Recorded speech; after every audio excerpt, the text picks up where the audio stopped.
Do with an extra 24 hours. According to a new survey, that's how much time we spend a year trying to remember passwords.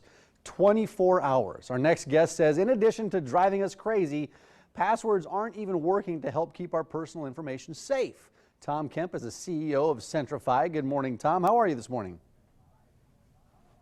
I'm doing great. Thanks. I am looking forward to this conversation because passwords, they drive me crazy. I think I know what password I'm typing and I forget it's for a different website or whatever it's for. So with that, passwords, what are we doing that puts them at risk? I guess that's one of the major keys here.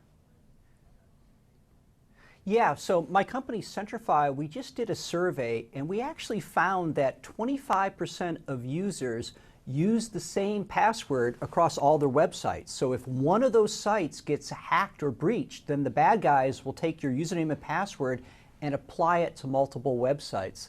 The other thing that we found is that 8% of us actually don't put a PIN or passcode on our mobile device. And of course, we access our email, some banking accounts, and then we also bring our mobile personal devices into the workplace and access corporate information as well. So things such as having a common password is not good, and not having a PIN is also not a good thing as well. So how do we remember all these passwords? I mean, if we're supposed to have a different password for every website that we go to, how do we remember them all? Yeah, that's a good question because literally you could have hundreds of passwords out there. The key thing is that what you probably should do is maybe have a common theme, like Huskers if you're a big sports fan or something like that. And then for each website, maybe the first letter, the first 2 or 3 letters, append that to your favorite sports team, and then have some numbers or characters at the end of that. So every time you go to the website, you just have to quickly think about, well, what website I'm on, and then append it. So at the very least, you now are in a situation where you don't have a common password across all these websites, and it makes it more difficult for the bad guys to try to hack into your account. Yeah, there are times when I'll get emails from people and you can tell that their email has been hacked because they sent this email. How do you know if you've been hacked or if your password has become jeopardized? Yeah, I mean, so that's one telltale sign is that all of a sudden you start getting emails from your friends or colleagues, or they receive emails from you saying, click this link for some website in Bulgaria or something like that. Yeah. So that's a telltale sign. Obviously, you need to look at your financial records if there's any funky transactions. But the third thing I recommend is there's actually a website called Have I Been Pawned? You can just Google that.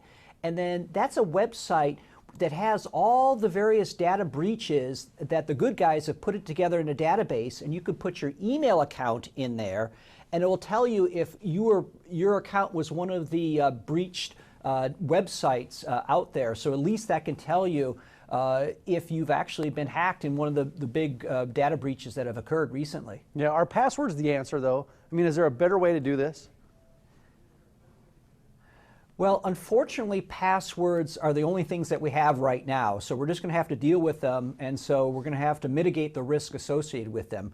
I think moving forward, if you look at the technology coming out from vendors such as Apple and Samsung, they're starting to integrate biometrics, like put your fingerprint or thumbprint, and eventually, over years, that will eventually replace a lot of the use of passwords. But in the meantime, we just need to, not share passwords. We need to change them frequently. We need to put a passcode on our mobile device. Those are some of the things that I highly recommend. Well, that'd sure be nice if I had a fingerprint scanner sitting next to my laptop or my desktop and I could just stick my finger on there rather than having to remember all these passwords. How about a website to go to, Tom, with more information?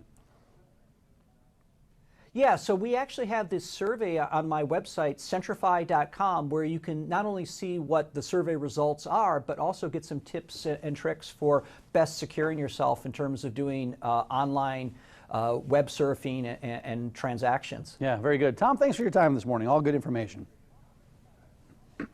Great. Thank you very much. You betcha. Mary, over to you.